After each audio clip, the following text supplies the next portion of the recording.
ಯತೋ ಜನ್ಮಾದ್ಯಸ್ಯ ಶ್ರುತಿಸುನಯಮಾನೈಕವಿಷಯಾತ್ ಸ್ವತಂತ್ರಸ್ತಂತ್ರಜ್ಞೋ ಗುರುರಪಿ ಗುರೋರ್ಯಶ್ಚ ಜಗತಾಂ ವಿಮೂಢಾ ಯತ್ತತ್ವಂ ಪ್ರಕಟಮಿಹ ವೇತ್ತುಂ ಸ್ವಮನಸೋ ಮುಕುಂದಂ ಧ್ಯಾಯಾಮ ಪಹತ ಕುಹಕಂ ತಂ ಸ್ವಮಹಸಾ ಸರ್ವವಿಘ್ನಃ ಪ್ರಶಮನಂ ಸರ್ವಸಿದ್ಧಿಕರಂ ಪರಂ ಸರ್ವಜೀವಪ್ರಣೇತಾರಂ ವಂದೇ ಜಯದಂ ಹರಿಂ ಕರೋತು ಮಮ ಕಲ್ಯಾಣಂ ಹರಿರ್ಹಯಮುಖಾವಿದಃ ಗುರುಶ್ಚ ಮಧ್ವನಾಮಾ ಮೇ ವರದೋಸ್ತು ನಿರಂತರಂ ವಾಣಿತೆ ಕರವಣ್ಯಂಬ ಚರಣೋ ಹೃದಿ ಸರ್ವದಾ ಮದ್ವಾಕ್ಯ ಸರಣೀರ್ಭೂಯಾತ್ ಶ್ರೀಮದಾಚಾರ್ಯಭಾವಗ ಸಮಾಶ್ರಯೇತ್ ಗುರುಂ ಭಕ್ತ್ಯಾ ಮಹಾವಿಶ್ವಾಸಪೂರ್ವಕಂ ನಿಕ್ಷಿಪೇ ಸರ್ವಭಾರಾಂಶ್ಚ ಗುರು ಶ್ರೀಪಾದಪಂಕಜೇ. ಪ್ರತಿ ವಾರ ಸಂಧ್ಯಾವಂದನೆಯ ಬಗ್ಗೆ ವಿವರಣೆಯನ್ನು ತಿಳಿಲಿಕ್ಕೆ ಪ್ರಯತ್ನವನ್ನು ಮಾಡ್ತಾ ಇದ್ದೀವಿ. ಇವತ್ತು ಸಂಧ್ಯಾವಂದನೆಯ ಪ್ರಥಮ ಭಾಗ, ಅದು ಆಚಮನ.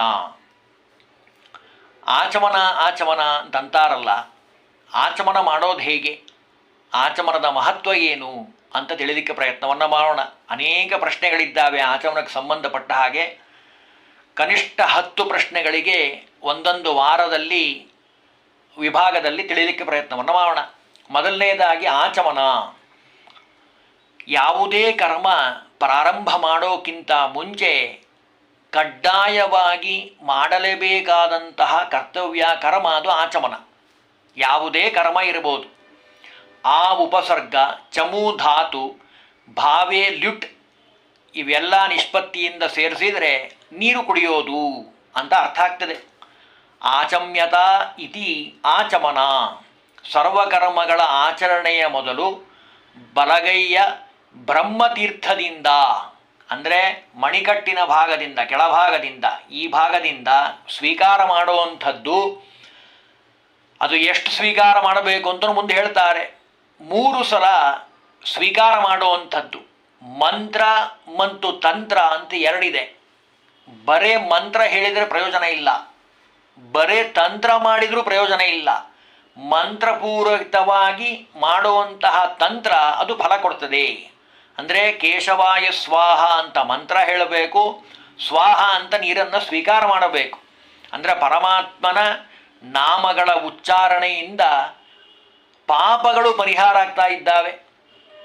ಗುಣ ಎಣಿಸೋದ್ರಿಂದ, ಗುಣ ಅಂದರೆ ಅನೇಕ ಅರ್ಥಗಳಿದ್ದಾವೆ. ಭಗವಂತನ ಗುಣಗಳನ್ನು ತಿಳಿಯೋದ್ರಿಂದ, ಆ ಪ್ರಾಶನ ಮಾಡೋದ್ರಿಂದ, ಮಂತ್ರಪೂರಿತವಾದಂಥ ನೀರನ್ನು ಪ್ರಾಶನ ಮಾಡೋದ್ರಿಂದ, ಕುಡಿಯೋದ್ರಿಂದ ನಮ್ಮ ದೇಹದ ಒಳಗಿರುವಂತಹ ಎಲ್ಲ ಅಂಗಾಂಗಗಳು ಶುದ್ಧವಾಗ್ತಾವೆ. ಅದಕ್ಕೆ ಆ ಪ್ಲಸ್ ಚಮು ಅಥವಾ ಲುಟ್ ಅಂತ ಸೇರಿಸಿದರೆ ಆಚಮನ ಅಂತ ಆಗ್ತದೆ. ಆಚಮನ ಬಗ್ಗೆ ಪ್ರಸಿದ್ಧ ಆಚಮನ ಮತ್ತು ಉಪಸ್ಪರ್ಶ ಆಚಮನ ಅಂತ 2 ರೀತಿ ಇದೆ. ಅದರಲ್ಲಿ ಮುಖ್ಯವಾಗಿ ಆಚಮನದ ಒಂದು ಮುಖ್ಯವಾದ ಅರ್ಥ ಏನು ಅಂತ ಕೇಳಿದರೆ, ನಾ ಹೇಳಿದ ಹಾಗೆ ಚಮ್ ಅನ್ನೋದಕ್ಕೆ ನಿಧಾನವಾಗಿ ನೀರು ಕುಡಿ ಅಂತ ಅರ್ಥ ಇದೆ. ಆ ಅಂದರೆ ಉಪಸರ್ಗ ಸೇರಿರುವಂಥದ್ದು. ಅದರಲ್ಲಿ ಆಚಮನಕ್ಕೆ ಮಂತ್ರ ಯಾವುದ್ರಿ ಅಂತ ಕೇಳಿದರೆ, ಸಾಮಾನ್ಯವಾಗಿ ಎಲ್ರಿಗೂ ಗೊತ್ತಿರೋ ಹಾಗೆ ಕೇಶವಾಯ ಸ್ವಾಹ, ನಾರಾಯಣಾಯ ಸ್ವಾಹ, ಮಾಧವಾಯ ಸ್ವಾಹ ಅಂತ ಹೇಳಿ 3 ಸಾರಿ ಕುಡಿಯುವಂಥದ್ದು. ಗೋವಿಂದಾಯ ನಮಃ ಅಂತ ನೀರನ್ನು ಬಿಡುವಂಥದ್ದು. ಈ ಭಗವಂತನ ನಾಮಗಳಿಗೆ ಅರ್ಥ ಇದೆ. ಅದಕ್ಕೆ ಇನ್ನೊಂದು ಸಾರಿ ವಿಭಾಗದಲ್ಲಿ ತಿಳಿಯಲಿಕ್ಕೆ ಪ್ರಯತ್ನವನ್ನು ಮಾಡೋಣ. 24 ಕೇಶವಾದಿ ನಾಮಗಳು ಭಗವಂತನ ಗುಣಗಳನ್ನು ಹೇಳ್ತಾವೆ. ಉದಾಹರಣೆಗೆ ಕೇಶವ ಅಂತ ಯಾಕೆ ಕರೀತಾರೆ ಭಗವಂತನನ್ನು? ಬ್ರಹ್ಮ ರುದ್ರ ಇವರಿಬ್ಬರಿಗೆ ಪ್ರೇರಕನಾದಂಥವನು, ಆದ್ದರಿಂದ ಅವನನ್ನು ಕೇಶವ ಅಂತ ಕರೀತಾರೆ. ನಾರಾಯಣ ಅಂತಾರೆ, ಗುಣಪೂರ್ಣ ನಿರ್ದೋಷನಾದಂಥವನು. ಮಾಧವ ಲಕ್ಷ್ಮೀಪತಿಯಾದಂಥವನು. ಮಾ ಅಂದರೆ ಲಕ್ಷ್ಮೀ, ಅವಳಿಗೆ ಒಡೆಯನಾದಂಥವನು ಮಾಧವ. ಗೋವಿಂದ, ಗೋ ಅನ್ನೋ ಶಬ್ದಕ್ಕೆ ವೇದ ಅಂತ ಅರ್ಥ ಇದೆ, ಅನೇಕ ಅರ್ಥಗಳಿದ್ದಾವೆ. ಗೋವಿಂದಾಯ ನಮಃ ಅಂದರೆ ಆ ಎಲ್ಲ ವೇದಗಳಿಂದ ಪ್ರತಿಪಾದ್ಯನಾದಂಥವನು ಭಗವಂತ. ಹೀಗೆ 24 ನಾಮಗಳಿಂದ ನಾವು ಆಚಮನವನ್ನು ಮಾಡುವಂಥದ್ದು. ನಮಗೊಂದು ಪ್ರಶ್ನೆ ಇದೆ. ಆಚಮನ ಮಾಡಬೇಕು ಅಂತ ನೀವೇನೋ ಹೇಳಿದ್ರಿ, ಸರಿ,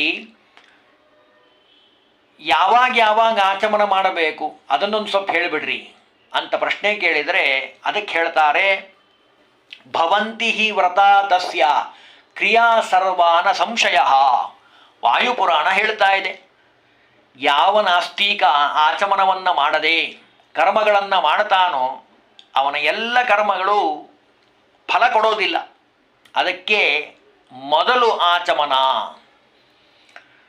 ಯಾವಾಗ ಆಚಮನ ಮಾಡಬೇಕು ಅಂತ ಕೇಳಿದರೆ ಮೊದಲನೇದಾಗಿ ಹೇಳ್ತಾರೆ, ಸಿಟ್ಟು ಬಂದಾಗ, ಕ್ರೋಧ ಉತ್ಪತ್ತಿಯಾದಾಗ, ಕಣ್ಣೀರು ಬಂದಾಗ, ಇಲಿ ಬೆಕ್ಕು ಮೊದಲಾದ ಪ್ರಾಣಿಗಳ ಸ್ಪರ್ಶ ಆದಾಗ, ಹೆಚ್ಚು ನಕ್ಕಾಗ, ಸುಳ್ಳು ಮಾತಾಡಿದರೆ, ಅಪಾನ ವಾಯುವನ್ನು ಬಿಟ್ಟಾಗ, ಸೀನಿದರೆ, ಉಗುಳಿದರೆ, ನಿದ್ದೆ ಹೋದರೆ, ಧೋತ್ರ ಉಡುವಾಗ, ಎಂಜಲು ಮುಟ್ಟಿದರೆ, ಭೋಜನಾನಂತರ, ರಕ್ತಸ್ರಾವ ಆದರೆ, ಜಪ ಪ್ರಾರಂಭಕ್ಕಿಂತ ಮೊದಲು, ಸ್ನಾನ ಪಾನ ದಾನ ಹೋಮ, ಹೊರಗಿನಿಂದ ಬಂದಾಗ, ದಾನ ಮಾಡುವ ಮೊದಲು, ನಿತ್ಯ ನೈಮಿತ್ತಿಕ ಎಲ್ಲ ಕರ್ಮಗಳನ್ನು ಮಾಡುವಾಗ, ದುಷ್ಟ ಜನರ ಸಂಪರ್ಕ ಆದಾಗ,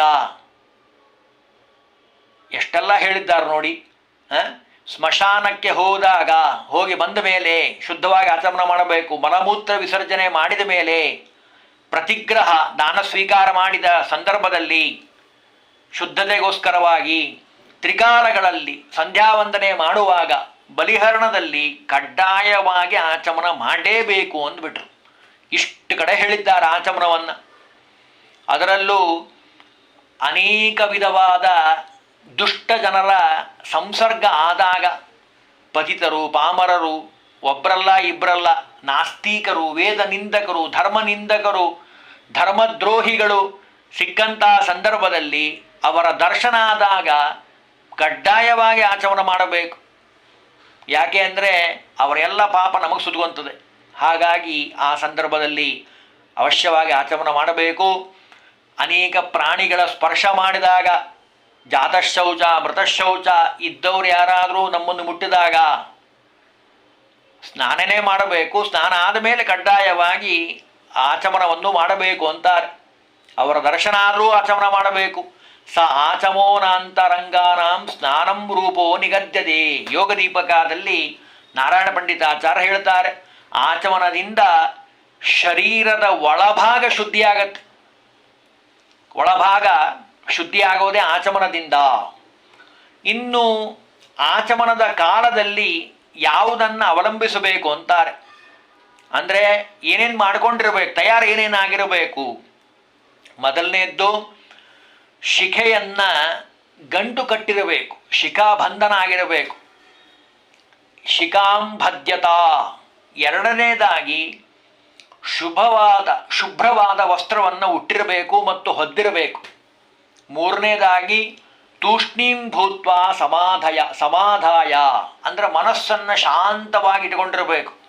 ಎಲ್ಲೆಲ್ಲೋ ಗಮನ ಹೋಗಬಾರ್ದು ಆಚಮನ ಮಾಡಬೇಕಾದ್ರೆ. ಇನ್ನೂ ಒಂದು ಮಾತು ಹೇಳ್ತಾರೆ, ಎಷ್ಟು ಸುಂದರವಾದ ನೋಡ್ರಿ. ಓಡಾಡಬಾರ್ದು, ಮಲಗಬಾರ್ದು, ಆಮೇಲೆ ಕೈಕಾಲುಗಳನ್ನು ಅಲುಗಾಡಿಸಬಾರ್ದು, ಕಂಪಿಸಬಾರ್ದು. ಆ ಸಮಯದಲ್ಲಿ ಆಚಮನ ಮಾಡಬೇಕು ಅಂತಾರೆ. ಅಂದರೆ ನಿಯಮ. ಆಚಮನ ಮಾಡಬೇಕಾದ್ರೆ 2 ಬಾರಿ ತುಟಿ ಬಾಯಿ, 1 ಬಾರಿ ತಲೆ, ಕಣ್ಣು ಕಿವಿ, ನಾಭಿ ಪ್ರದೇಶ, ಹೃದಯ ಪ್ರದೇಶ, ಕಾಲುಗಳನ್ನು ಇವಿಷ್ಟನ್ನೂ ತೊಳೆದುಕೊಂಡು ಆಮೇಲೆ ಆಚಮನ ಮಾಡಬೇಕು. ಇನ್ನೊಂದು ಸಾರಿ ಹೇಳಿಬಿಡ್ತೀನಿ, ಸರಿಯಾಗಿ ಕೇಳಿಸ್ಕೊಳ್ರಿ. ಬಾಯಿ ತೊಳ್ಕೊಳ್ಳಬೇಕು, ತಲೆ, ಕಣ್ಣು, ಕಿವಿ, ನಾಭಿ ಪ್ರದೇಶ, ಹೃದಯ ಪ್ರದೇಶ, ಕಾಲುಗಳು ಇವೆಲ್ಲವನ್ನು ಸ್ವಚ್ಛವಾಗಿ ತೊಳೆದುಕೊಂಡು ಆಮೇಲೆ ಆಚಮನ ಮಾಡಬೇಕು. ಇನ್ನು ಪವಿತ್ರವನ್ನು ಧಾರಣೆ ಮಾಡಿಕೊಂಡು ಆಚಮನ ಮಾಡಬೇಕು ಅಂತ ಇದೆ. ಪವಿತ್ರವನ್ನು ಧರಿಸಿ ಯಾರು ಆಚಮನ ಮಾಡ್ತಾರೋ ಅವರು ಸೋಮರಸವನ್ನು ಪಾನ ಮಾಡಿದಂಥ ಫಲವನ್ನು ಪಡಿತಾರೆ. ಸೋಮಪಾನ ಫಲಂ ತಸ್ಯ ಭುಕ್ತ್ವಾ ಯಜ್ಞ ಫಲಂ ಲಭೇತ್. ಪವಿತ್ರವನ್ನು ಹಾಕ್ಕೊಂಡೆ ಆಚಮನ ಮಾಡಬೇಕು ಅಂತಾರೆ. ಇನ್ನು ಪವಿತ್ರವನ್ನು ಹಾಕ್ಕೊಂಡ್ಮೇಲೆ ಧಾರಣೆ ಮಾಡಿದ ಮೇಲೆ ಆಚಮನ ಮಾಡಬೇಕು ಅಂತೇಳಿ ಯಾವುದೇ ಕರ್ಮ ಮಾಡಬೇಕಾದ್ರೆ ಪವಿತ್ರ ಇಲ್ಲದೆ ಮಾಡಬಾರ್ದು. ಅದಕ್ಕೆ ಹೇಳ್ತಾರೆ, ಬಂಗಾರ, ಬೆಳ್ಳಿ, ತಾಮ್ರ ಅಥವಾ ಲೋಹ ಮಿಶ್ರಿತವಾದರೂ ಸರಿಯೇ ಪವಿತ್ರವನ್ನು ಧಾರಣೆ ಮಾಡಿಕೊಂಡು ಮಾಡಬೇಕು ಅಂತಾರೆ. ದರ್ಬೆಯ ಪವಿತ್ರ ಧಾರಣ ಮಾಡಬಹುದು, ಪವಿತ್ರ ಮುಂಚಿತವಾಗಿ ಮತ್ತು ಆಚಮನ ಮಾಡಿ ಆ ಪವಿತ್ರವನ್ನು ಧಾರಣೆ ಮಾಡಿಕೊಂಡು ಆಚಮನ ಮಾಡಬೇಕು ಅಂತ ಹೇಳ್ತಾರೆ. ಅದು ಕ್ರಮದಲ್ಲಿ ಬಂದಿರುವಂಥದ್ದು, ಪ್ರಯೋಗದಲ್ಲೂ ಹಾಗೆ ಇದೆ, ಮಾಡ್ತಾರೆ. ನಾನು ಇನ್ನೊಂದು ಸರಿ ಎಲ್ಲರಿಗೂ ನೆನಪಿರಲಿ ಅಂತ ಹೇಳ್ತಾ ಇದ್ದೇನೆ. ಇನ್ನು ಗಂಟಿನಿಂದ ಕೂಡಿದಂತಹ ಪವಿತ್ರವನ್ನು ಧರಿಸಿ ಆಚಮನ ಮಾಡಿದರೂ ಅದು ಪವಿತ್ರವಾಗೇ ಇರ್ತದೆ. ಅಷ್ಟು ಅದಕ್ಕೆ ಮಹತ್ವವನ್ನು ಕೊಟ್ಟಿದ್ದಾರೆ. ಭೋಜನ ಆದ ಮೇಲೆ ಅದು ಪರಿಹಾರ ಆಗಿಬಿಡ್ತದೆ. ಭೋಜನ ಆದರೆ ಅದು ಎಂಜಲಾದ ಹಾಗಾಗಿ ಅದನ್ನು ಬಿಚ್ಚಿ ಹಾಕಬೇಕು ಅಂತಾರೆ. ಅದರಲ್ಲೂ ಸುವರ್ಣದ ಪವಿತ್ರ ಮಾಡಿಕೊಂಡ್ರೆ ಅದು ಬಹಳ ಶ್ರೇಷ್ಠವಾದದ್ದು. ಬಂಗಾರದ ಪವಿತ್ರವನ್ನು ಧಾರಣೆ ಮಾಡಿ ಮಾಡುವಂಥದ್ದು ಬಹಳ ಶ್ರೇಷ್ಠವಾದದ್ದು. ಸುವರ್ಣಸ್ಯಾಂಗುಲೀಕಯಕಂ ಪವಿತ್ರಮಿತಿ ವಿಜ್ಞೇಯಂ ಸರ್ವಕರ್ಮ ಸುಪೂಜಿತಂ. ಶಂಕಸ್ಮೃತಿಯಲ್ಲಿ ಈ ಮಾತನ್ನು ಹೇಳ್ತಾರೆ. ಸುವರ್ಣ ಅಂದರೆ ಪಂಚಗುಂಜಾತ್ಮಕಂ ಮಾಷಂ ಷೋಡಶ ಮಾಷ ಪರಿಮಿತಂ ಸುವರ್ಣ ಶಬ್ದೇನ ಮುಚ್ಚದೆ. 5 ಗುಲಗಂಜಿ, ಪಂಚಗುಂಜಾತ್ಮಕಂ ಅಂದರೆ 5 ಗುಲಗಂಜಿ, ಒಂದು ಮಾಷ ಅಂದರೆ ಉದ್ದು, ಒಂದು ಮಾಷ. 16 ಮಾಷ ಅಂದರೆ ಒಂದು ಸುವರ್ಣ, 2 ಸುವರ್ಣ ಅಂದರೆ ಮಿಶ್ರವಿಲ್ಲದಂತಹ ಬಂಗಾರ. ಒಟ್ಟಿನಲ್ಲಿ 16 × 5 ಅಂತ ಲೆಕ್ಕ ಹಾಕ್ಕೊಂಡ್ರೆ 80 ಗುಲಗಂಜಿ ತೂಕ ಬರುವಂತಹ ಆ ಪವಿತ್ರವನ್ನು ಬಂಗಾರದಿಂದ ಮಾಡಿಸ್ಕೊಳ್ಳುವಂಥದ್ದು ಅದು ಧಾರಣಕ್ಕೆ ಅರ್ಹ. ಇಂತಿಷ್ಟು ಅಂತ ಪ್ರಮಾಣ ಹೇಳಿದ್ದಾರೆ. ಆ ಪ್ರಮಾಣದಲ್ಲಿ ಅದನ್ನು ಮಾಡಿಸ್ಕೊಳ್ಬೇಕು. ಅದರಲ್ಲೂ ಪವಿತ್ರವನ್ನು ಧಾರಣೆ ಮಾಡಿಕೊಂಡು ಮಾಡುವಂತಹ ಕರ್ಮಾದಿಗಳಿದ್ದಾವಲ್ಲ, ಅದು ಬಹಳ ಶ್ರೇಷ್ಠವಾದ ಫಲವನ್ನು ಕೊಡ್ತದೆ. ಇನ್ನು ಆಚಮನದ ಮೊದಲು ಏನು ಮಾಡಬೇಕು ಅಂತ ಕೇಳಿದ್ದಾರೆ. ಮೊದಲು ಕೈಕಾಲುಗಳನ್ನು ಸ್ವಚ್ಛ ತೊಳ್ಕೊಳ್ಳಬೇಕು. ಬೆಳಗ್ಗೆಂದು ಸ್ನಾನನೇ ಆಗಿಬಿಟ್ಟಿರ್ತದೆ. ಇನ್ನು ಅನೇಕ ಸಂದರ್ಭಗಳಲ್ಲಿ ಆಚಮನ ಮಾಡಬೇಕು ಅಂತ ಏನು ನಾನು ಹೇಳಿದ್ನಲ್ಲ ಲೀಸ್ಟು, ಆ ಸಂದರ್ಭಗಳಲ್ಲಿ ಇದನ್ನು ಮಾಡಬೇಕು ಅಂತಾರೆ. ಕೈಕಾಲುಗಳನ್ನು ಸ್ವಚ್ಛ ತೊಳೆದು ಶಿಖಾವನ್ನು ಗಂಟು ಹಾಕ್ಕೊಂಡು ಸುಖಾಸನದಲ್ಲಿ ಕೂತು ಹೃದಯದಲ್ಲಿ ಭಗವಂತನನ್ನು ಧ್ಯಾನ ಮಾಡ್ತಾ ಹೃದಯೇ ಸಂಸ್ಮರಯೇದ್ ವಿಷ್ಣುಂ ತದ ಆಚಮಂಚರೇತ್ ಅಂದರೆ ಆಚಮನ ಮಾಡ್ರಿ ಅಂತಾರೆ. ಅದರಲ್ಲೂ ಪೂರ್ವಕ್ಕೆ ಅಥವಾ ಉತ್ತರಕ್ಕೆ ಅಭಿಮುಖವಾಗಿದ್ದುಕೊಂಡು ಯಾರ ಜೊತೆನೂ ಮಾತನಾಡದೆ, ಲೌಕಿಕವಾಗಿ ಏನು ಮಾತನಾಡದೆ ಭಗವಂತನ ಆರಾಧನೆಯನ್ನು ಮಾಡಬೇಕು ಅಂತಾರೆ. ಅಂದರೆ ಆಚಮನ ಮಾಡಬೇಕಾದ್ರೆ ಅಷ್ಟು ಗಮನದಿಂದ ಆಚಮನ ಮಾಡಬೇಕು. ಇನ್ನು ಆಚಮನದಲ್ಲಿ ವಿಧಿ ಹೇಳ್ತಾರೆ. ಆಚಮನ ಮಾಡಬೇಕಾದ್ರೆ ನಗಬಾರ್ದು, ನಮಸ್ಕಾರ ಮಾಡ್ತಿರಬಾರ್ದು, ತಲೆ ಗಂಟು ಬಿಚ್ಚಿಟ್ಕೊಂಡಿರಬಾರ್ದು, ಅಂದರೆ ಶಿಖಾ ಬಂಧನ ಇರಬೇಕು, ಕಟ್ಟಿರಬೇಕು, ಬಿಚ್ಚಿರಬಾರ್ದು. ಆಮೇಲೆ ಕಚ್ಚೆ ಬಿಚ್ಚಿರಬಾರ್ದು, ಮೊಳಕಾಲುಗಳು ಕೈಯಿಂದ ಹೊರಗೆ ಹೋಗಿರಬಾರ್ದು, ತಲೆಗೆ ಬಟ್ಟೆ ಸುತ್ತಕೊಂಡಿರಬಾರ್ದು, ಆಮೇಲೆ ಮೇಲು ವಸ್ತ್ರ ಇಲ್ಲದೆ ಇರಬಾರ್ದು, ಜನಿವಾರ ಇಲ್ಲದೆ ಇರಬಾರ್ದು, ಕಾಲು ಚಾಚಿರಬಾರ್ದು, ಶಬ್ದ ಮಾಡಬಾರ್ದು. ಇಷ್ಟು ನಿಯಮಗಳನ್ನು ಹೇಳಿದ್ದಾರೆ. ವಿಷ್ಣು ತೀರ್ಥೀಯ ಸಂವರ್ತನ ವಚನದಲ್ಲಿ ಬಂದಿರುವಂಥದ್ದು. ಸಂಪ್ರಹಸನ್ ನ ಪ್ರಹ್ವೋ ನ ಪ್ರಣತೋ ನ ಮುಕ್ತಿ ಶಿಖೋ, ಸಂಸ್ಕೃತದಲ್ಲೆಲ್ಲ ವಿಸ್ತಾರವಾಗಿ ಹೇಳಿದ್ದಾರೆ. ಈ ರೀತಿಯಾಗಿ ಮಾಡಬಾರ್ದು. ಇನ್ನು ಕುತ್ಕೊಂಡು ಆಚಮನ ಮಾಡಬೇಕು, ಎಲ್ಲಿ ನಿಂತಲ್ಲೇ ಆಚಮನ ಮಾಡೋದಲ್ಲ ಅಂತಾರೆ. ಇನ್ನೂ ಒಂದು ಮಾತು ಹೇಳ್ತಾರೆ. ಏನು ಅಂದರೆ ಆಚಮನ ಮಾಡಬೇಕಾದ್ರೆ ಶಬ್ದ ಮಾಡಬಾರ್ದು. ಅದರಲ್ಲೂ ನಾವು ಕೈ ಹೇಗೆ ಹಿಡ್ಕೊಳ್ಳಬೇಕು ಅಂದರೆ ಆಕಳ ಕಿವಿಯಂತೆ ಅಂಗೈಯನೇ ಮಾಡಿ ಮಾಷ ಮುಳುಗುವ ಪರಿಮಿತ ಜಲವ ಸಾಕೆಂದು ಹೆಚ್ಚು ಕಡಿಮೆ ಕುಡಿಯೇ ಲೋಕದಿ ಸುರಾ ಎಂದೆನಿಸುವುದು ಶ್ರೀಕರಾರ್ಚಿತ ಸೊಬಗು ವಿಠ್ಠಲರೇಯ ಬೇಕೆಂದು ಇದೇ ರೀತಿ ಮಾಡ್ಯಾನು. ಆಚಮನ ಮಾಡಬೇಕಾದ್ರೆ ಒಂದು ಉದ್ದಿನ ಕಾಳು ಮುಳುಗೋಷ್ಟು ಅಷ್ಟೇ ನೀರಿರಬೇಕು. ಹೆಚ್ಚೂ ಕುಡಿಬಾರ್ದು, ಕಡಿಮೆನೂ ಕುಡಿಬಾರ್ದು. ಕುಡಿದ್ರೆ ಅದು ಸುರಾಪಾನ ಸಮಾನ, ಅದಕ್ಕೆ ಎಚ್ಚರ ಅಂತಾರೆ. ಅಷ್ಟೇ ತಗೋಬೇಕು.